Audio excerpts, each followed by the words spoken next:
الحمد لله وحده والصلاة والسلام على من لا نبي بعده وعلى آله وأصحابه الذين ساروا في نصرة دينه وأوفوا الأعداء أما بعد.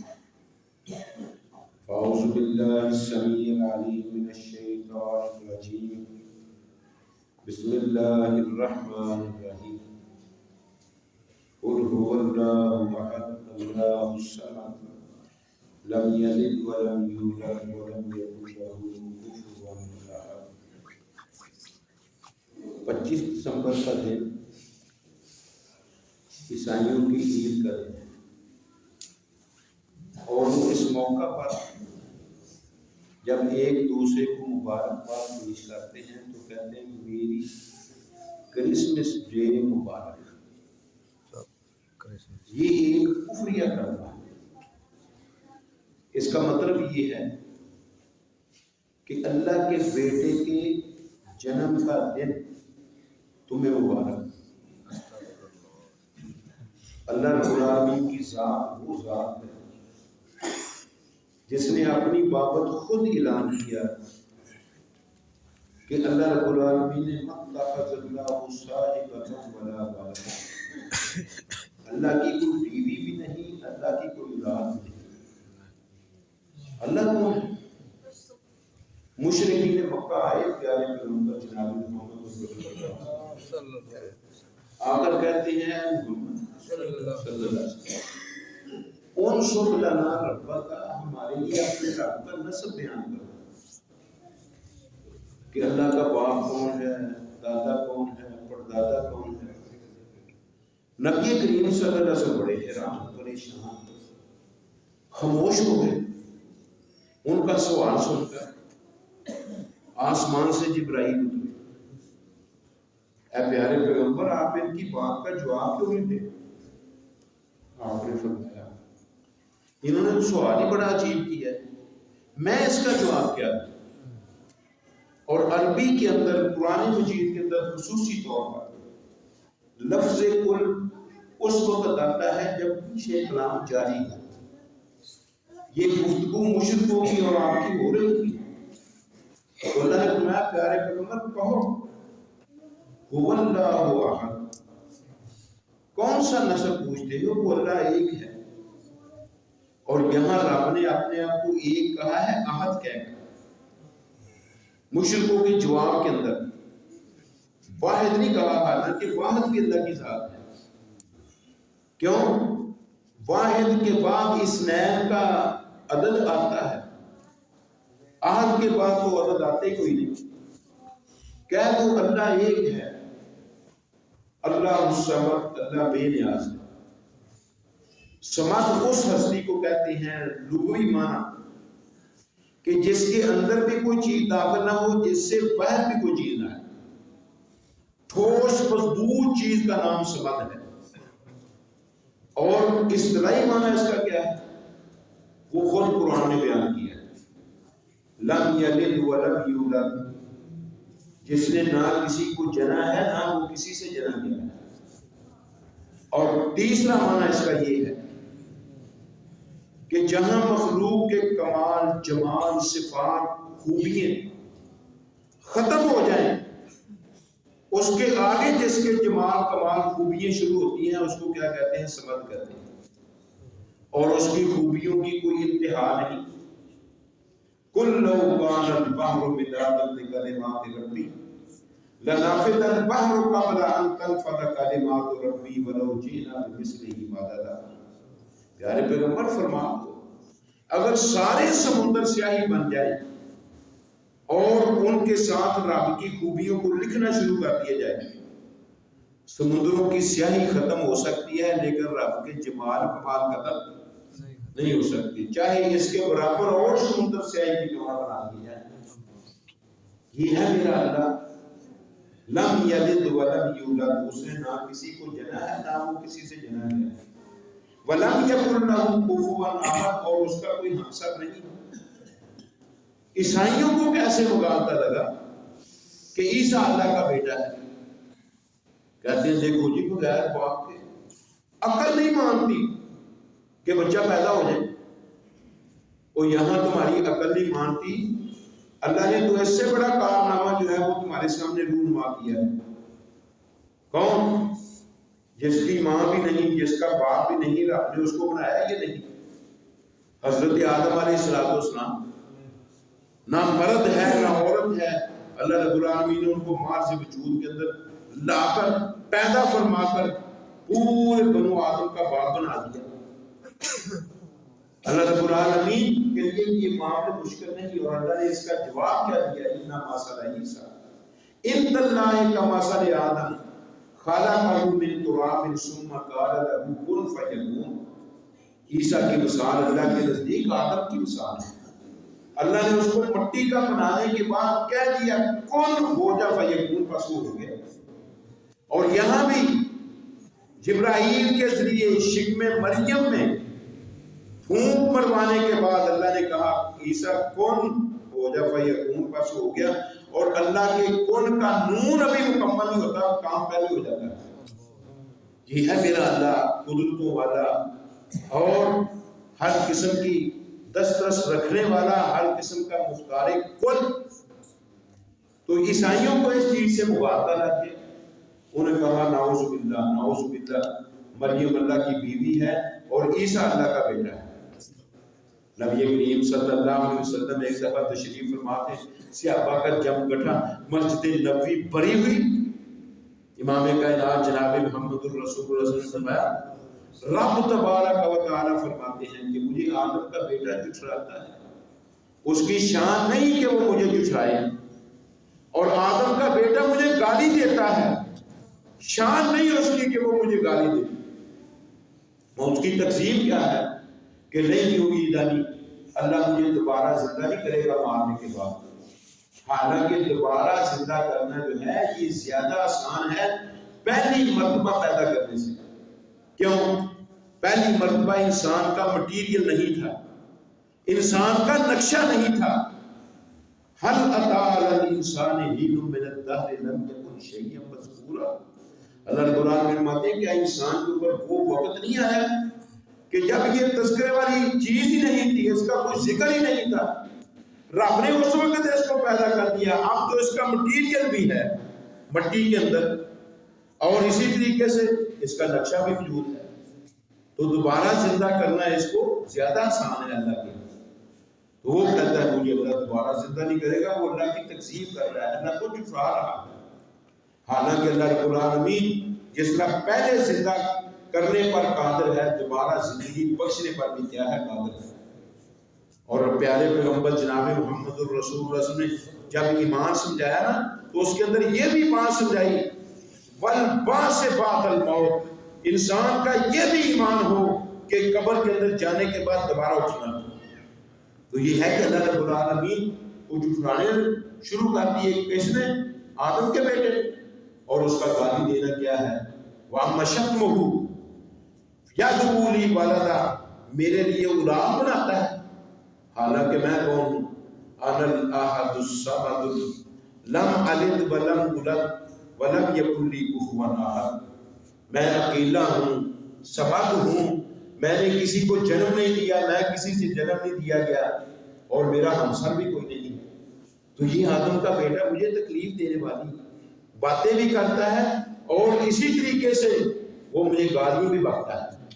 اور نبی کریم صلی اللہ علیہ وسلم نے یہ بھی فرمایا، حضرت ابو موسیٰ اشعری رضی اللہ عنہ اس حدیث کے راوی ہیں کہ کوئی ایسی ہستی نہیں جو تکلیف دہ بات کو سنے اور اس کے اوپر زیادہ صبر کرنے والی ہو من اللہ، اللہ تعالیٰ سے۔ اللہ رب العالمین کو تکلیف دینے والی باتیں بھی لوگ کرتے ہیں، اللہ کے لیے اولاد ٹھہراتے ہیں، لیکن اللہ رب العالمین اس کے باوجود یعافیہم ویرزقہم، ان کو صحت بھی دیتا ہے اور ان کو رزق بھی دیتا ہے۔ یہ میرے اللہ کی شان ہے کہ اللہ رب العالمین بردبار ہے، حلیم ہے، کریم ہے، رؤوف ہے، رحیم ہے۔ وہ کسی کی معمولی بات یا بڑی سے بڑی بات سن کر بھی اللہ رب العالمین جو ہے اس کا رزق بند نہیں کرتا۔ حالانکہ تکلیف دہ بات کسی انسان کے بارے میں کی جائے وہ فوراً کہتا ہے خبردار آج کے بعد تیرا راشن بند۔ جس طرح حضرت ابوبکر صدیق رضی اللہ تعالیٰ کی جب بیٹی کے اوپر الزام لگایا نا منافقوں نے، تو مومن بھی اس کی پیٹ کے اندر کچھ آ گئے.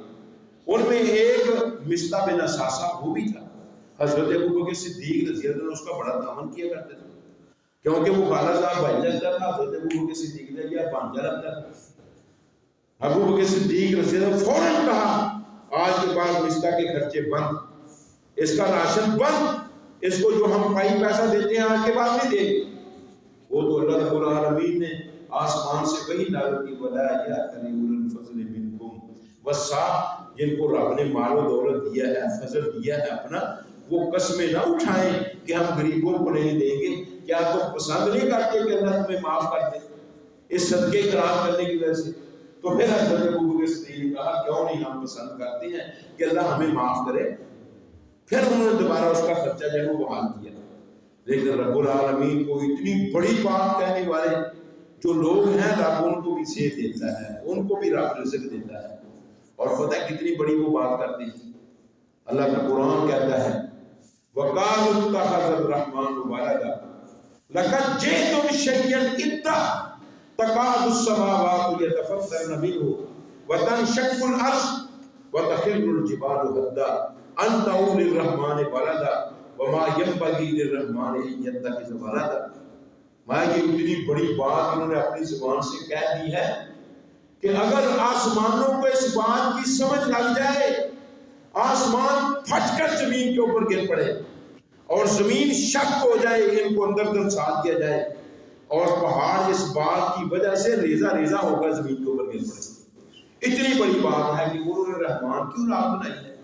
حالانکہ رحمان کی شان نہیں کہ وہ اولاد بنائے. رحمان کون ہے؟ اس کو تو اولاد کی ضرورت ہی نہیں. وہ تو پاکیزگیوں والا اور طہارتوں والا اور پاکیوں والا ہے. جس طرح اللہ رب العالمین نے اپنی ذات کا خود تعارف کرایا هو اللہ الذی لا الہ الا هو عالم الغیب والشہادہ هو الرحمن الرحیم. اللہ کون ہے جس کے علاوہ کوئی الہ مشکل کشا حاجت روا کرنے والا نہیں. وہ حاضر کو بھی جاننے والا ہے, غیب کو بھی جاننے والا ہے. غیب کو جاننا تو کمال ہے, حاضر کو جاننے کے اندر کیا کمال ہے؟ وہ حاضر کو جاننا بھی کمال ہے. آپ کے ساتھ ایک آدمی گفتگو کرے, آپ اس کی بات کو سمجھیں گے, اس کا جواب بھی دیں گے.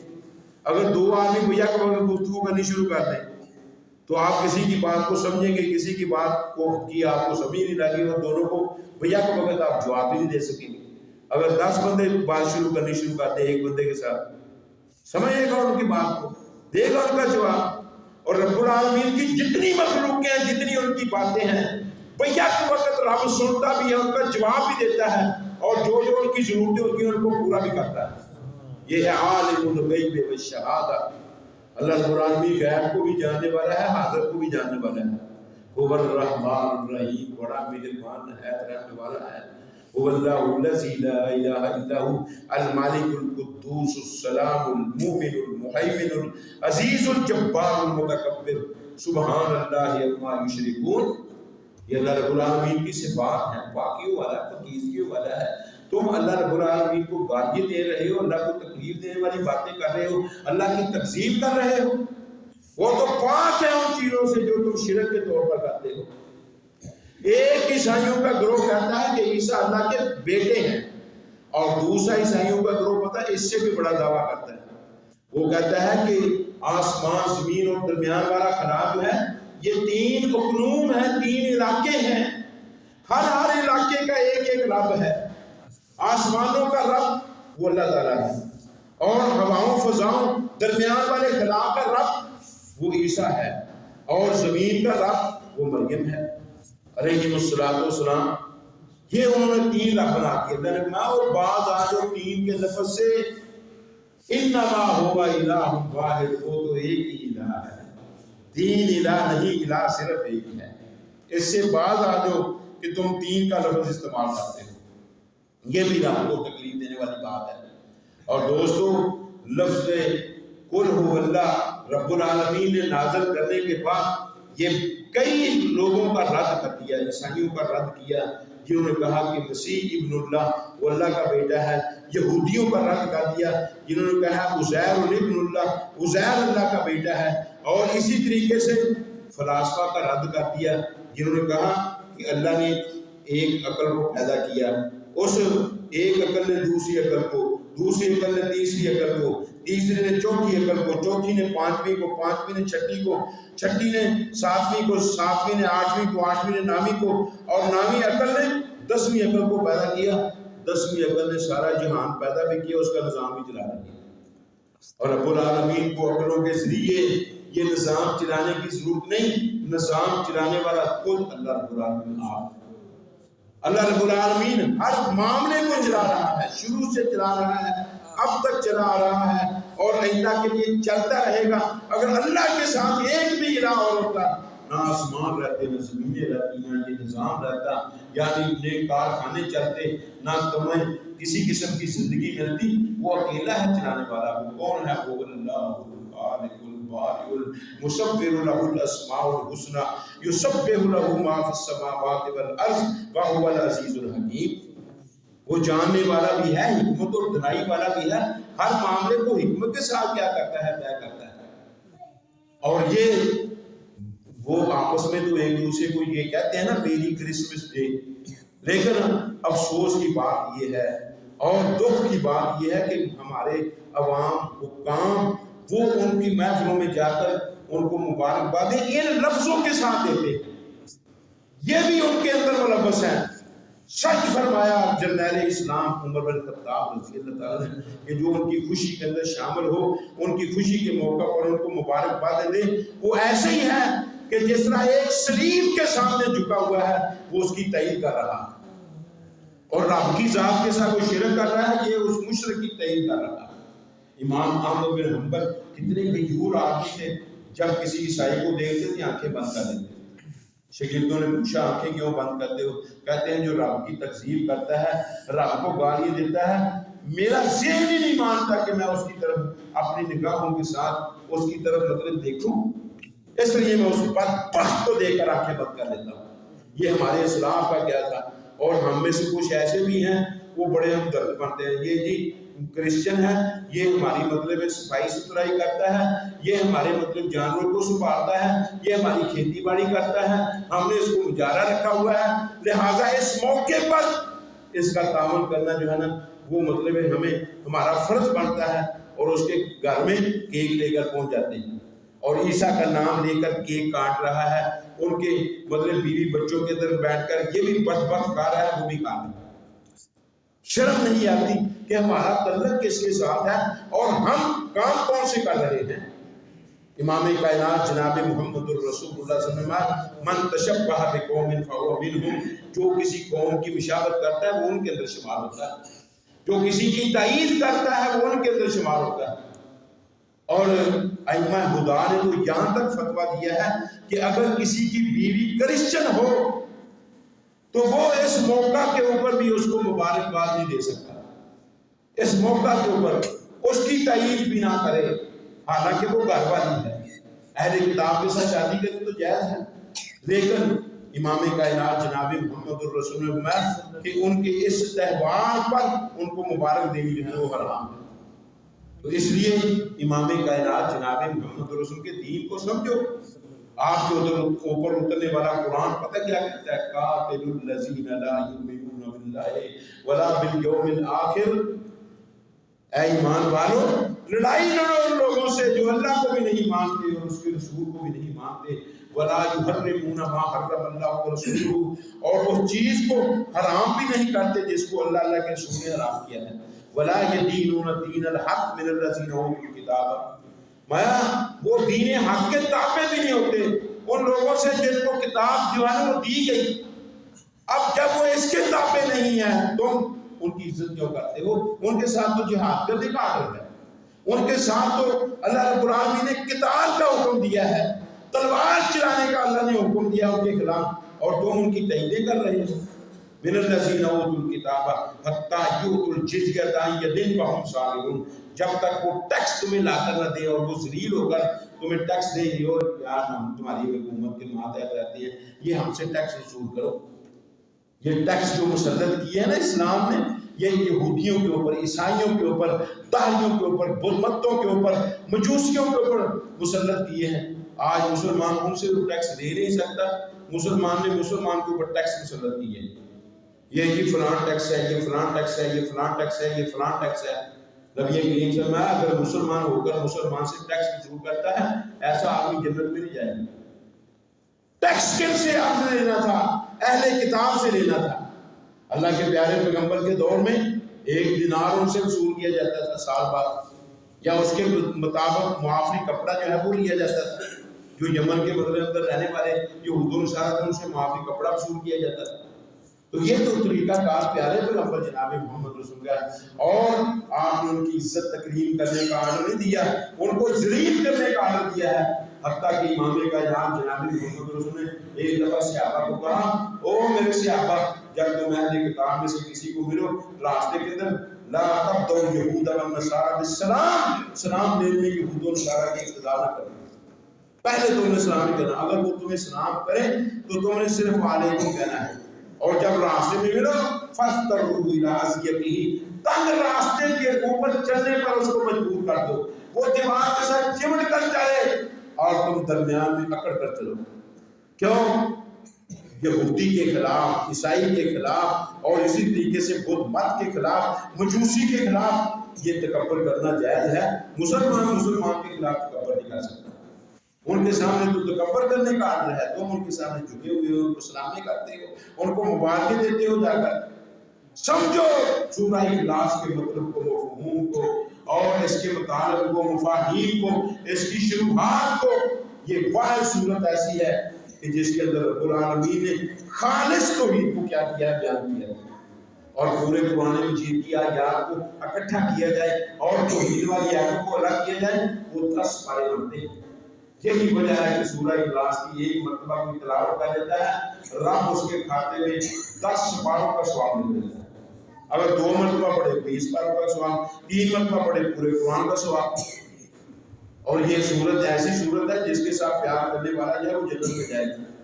مسجد قباء کا امام وہ سورہ اخلاص پہلے پڑھتا تھا، سورہ فاتحہ کے بعد پھر کوئی اور سورہ ساتھ لاتا تھا، تو وہاں کے ساتھ نے کہا یا سورہ اخلاص پڑھا کر یا مطلب ہے کوئی اور سورت پڑھا کر، کیونکہ دونوں صورتیں ملا لیتا ہے۔ کہتا ہے میں نے اسی طرح امام کو کروائی، تمہارا جی چاہتا ہے مجھے امام بناؤ، میں کوئی تم سے پیسے لیتا نہیں تو نہ صحیح، اور کوئی امام ڈھونڈ لو۔ وہ کہتے ہیں اس نے اس طرح بات ہے نا، اس کی شکایت اللہ کے نبی کو لگا، اللہ کے نبی کے پاس شکایت ہے کہ اللہ کے نبی یہ ہمارا امام اس طرح کرتا ہے، آپ نہ جاؤ اس کو پوچھو ہر رکعت کے اندر سورہ اخلاص کی تلاوت کیوں کرتا ہے۔ جب اس سے پوچھا گیا کہتا ہے کہ وہ بھی حاضر سورہ، وہ یار میں اس لیے ہر رکعت کے اندر اس سورت کی تلاوت کرتا ہوں، میں اس سورت سے پیار کرتا ہوں، میرے رب کی خالص توحید ہے اس کے اندر۔ نبی کریم صلی اللہ علیہ وسلم کے پاس جا کر صحابہ نے پھر کہا کہ اللہ کے پیارے لوگوں وہ تو یہ بات کہتا ہے، آمین جاؤ اس کو جا کر خبر دو کہ حب بہذی سورہ یدخلک الجنہ، تیرا اس سورت کے ساتھ محبت کرنا تجھے جنت میں لے جائے گا۔ اور جنت میں کیسے جائے گا انسان؟ وہ اگر یہ سورت جو ہے نا 3 مرتبہ پڑھتا ہے پورے قرآن کا ثواب، اور اگر یہ 10 مرتبہ سورت پڑھ لیتا ہے نا، نبی کریم صلی اللہ علیہ وسلم اس کے لیے حد نگاہ تک پھیلا ہوا محل جنت میں بنا دیا جائے گا، حد نگاہ تک پھیلا ہوا محل جنت میں بنا دیا جائے گا۔ اور جو نعرہ اسلام عمر میں خطاب فوراً کہتے ہیں اللہ کے پیارے پیغمبر عزت لنک سے ہو، اس وقت ہم بہت زیادہ محلات وہ جنت کے اندر بنوائیں گے۔ امام کائنات عمر کیسی بات کرتے ہیں، اللہ اوسع من ذالک، اللہ اس سے بھی زیادہ محل دینے پر قادر ہے۔ وہ کتنی بار پڑھ لے گا؟ 1000 مرتبہ پڑھ لے گا۔ اللہ کے لیے کوئی 100 محل بنانا مشکل ہے۔ اور میں قربان جاؤں، پیارے پیغمبر جب معراج پر گئے ہیں تو نبی کریم صلی اللہ علیہ وسلم نے ایک بڑا خوبصورت، بڑا عمدہ اور بڑا ہی اعلیٰ قسم کا محل جو ہے نا وہ دیکھا جنت کے اندر۔ تو نبی سے فرمایا یہ کس کا ہے یار محل؟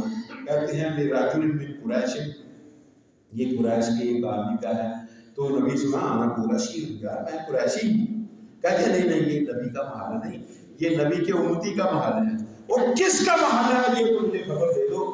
وہاں یہ آپ کے سپاہی، آپ کے مرد مجاہد، جان نشاور کرنے والے حضرت عمر بن خطاب رضی اللہ عنہ کا محل ہے۔ حضرت عمر رضی اللہ عنہ کو جب نام سنا، نبی کے اس محل کے اندر داخل ہوئے تاکہ میں اس کو غور سے دیکھوں۔ جب داخل ہوئے نا اندر تو وہاں ایک عورت چشمے کے اوپر بیٹھی نا وضو کر رہی تھی۔ اللہ کے نبی نے جب دیکھا اس کے سر کا دوپٹہ اترا ہوا ہے، آپ واپس آئیں، آ کر حضرت عمر کو سارا واقعہ بیان کیا تو حضرت عمر کہتے ہیں اللہ کے پیارے پیغمبر آپ پھر واپس کیوں آیا؟ سارا مہر دے کر آنا تھا۔ میں عمر مجھے تیری غیرت یاد ہے۔ کیوں؟ جرنیل اسلام کے مطالبے پر آیات پردہ جو ہیں وہ نازل ہوئی تھی، آیات حجاب کہ یا ایھا النبی قل لازواجک و بناتک و نساء المؤمنین یدنین علیہن من جلابیبہن ذالک ادنی ان یعرفن فلا یؤذین وکان اللہ غفورا رحیما۔ یہ ان کے مطالبے پر آیات حجاب نازل ہوئی تھی۔ عمر تیری غیرت یاد آ گئی۔ حضرت عمر نے رونا شروع کر دیا، اللہ کے پیارے علیہ کیا کارو، کیا میں نے آپ کے اوپر غیرت کرنی تھی؟ آپ دیکھ کر تو آتے۔ یہ ہے کہ اس صورت کے ساتھ پیار کا مطلب یہ ہے کہ جو اس صورت کے ساتھ پیار کرتا ہے وہ توحید کے ساتھ پیار کرتا ہے۔ جو توحید کے ساتھ پیار کرتا ہے وہ اس کے کتنے بھی گناہ کیوں نہ ہوں، جیسا خشو کا شاخ کو سیلاب بہا کر لے جاتا ہے، اس طرح اس کے گناہوں کو توحید کا سیلاب بہا کر لے جائے گا اور اس کو رب العالمین جو ہے آخرکار جنت کے داخلہ نصیب کر دے گا۔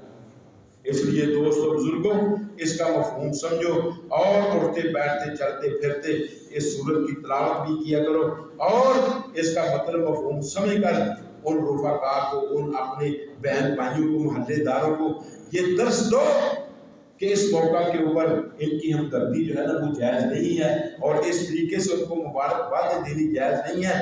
کہیں ایسا نہ ہو کہ کفر کی تائید کرتے کرتے تمہاری روح جو ہے وہ تمہارے جسموں سے پرواز کر دے اور تم جہنم کے ایندھن بن جاؤ۔ اس لیے میں نے یہ درس جو ہے وہ تمہارے ذہنوں کے اندر بٹھایا ہے تاکہ تم اس کے اوپر عمل پیرا ہو جاؤ اور اللہ کے عذابوں سے بچنے والے بنو۔ اللہ سے دعا کیے کرو کہ اللہ رب العالمین ہم سب کو کتاب و سنت کی معرفت کے بعد توحید کو سمجھ کر اس کے مطابق زندگی گزارنے کی توفیق عطا فرمائے۔ ادھر توحید کے اوپر جان نکلے گی، ادھر سے آواز آئے کہ یا ایھا النفس المطمئنہ ارجعی الی ربک راضیۃ مرضیہ فادخلی فی عبادی وادخلی جنتی۔ او مطمئن جان، لوٹ اپنے رب کی طرف، آج تیرا رب تیرے اوپر راضی تو رب کو راضی۔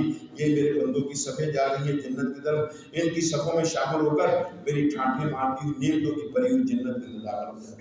اللہم اجعلنا منہم، اللہ ایسے لوگوں کی صف کے اندر ہمیں بھی شامل فرما۔ دعا کریں جتنے بیمار ہیں اللہ شفائے کاملہ عاجلہ نصیب فرمائے اور جو تنگ دست ہیں اللہ ان کی تنگ دستی دور فرمائے، بے روزگاروں کو حلال کی روزی نصیب فرمائے، جو دین سے دور ہیں اللہ دین کی سمجھ عطا فرمائے، اللہ دین کا بول بالا فرمائے۔ اللہ رب العالمین ہم سب کو دین کی نوکری چاکری کرنے کی توفیق عطا فرمائے، جو تقاضے ہیں کتاب و سنت کے اللہ پورے کرنے کی توفیق عطا فرمائے۔ اقول قولی ھذا سبحانک اللہم و بحمدک اشہد ان لا الہ الا انت استغفرک و اتوب